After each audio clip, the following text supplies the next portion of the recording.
May nanalo na ba sa Grand Finals ng Unity League Mobile Legends? Milyong-milyong piso ang halaga ng papremyo na makukuha ng mananaig sa Final Four. Kumuha tayo ng update mula kay Denise Osorio. Denise?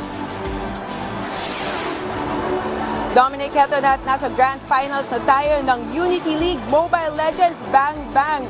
Tuloy pa rin ang mainit na bakbakan at ang matitinding labanan para sa National Grand Champion na may prebyong 2 milyong piso. Dominic, in the true spirit of sportsmanship, nandito rin sa Rizal Memorial Sports Complex ang 10 team na nakasali sa preliminaries upang suportahan ang kanilang kapwang esports amateur athletes na naglaban-laban para sa top 3. Grassroots talaga ang pinagmulan ng ating mga teams dito sa Unity League.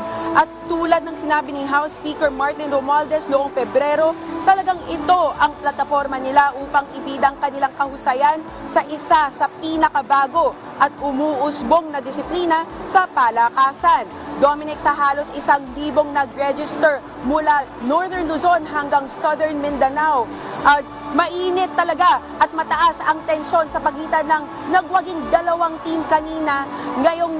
Ngayon sa kasalukuyang ginaganap ang battle for Grand Champion. Samantala, dumalo rin kanina si Congressman Mike D. ng 5th District ng Isabela para masaksihan niya ang makasaysayang pagtatapos ng Unity League Mobile Legends Bang Bang.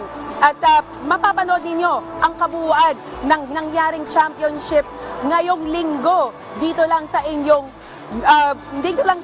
pambansang TV, ang People's Television Network o PTV4. Dominic? Alright, maraming salamat Denise Osorio at congratulations sa mga nagsipagwagi.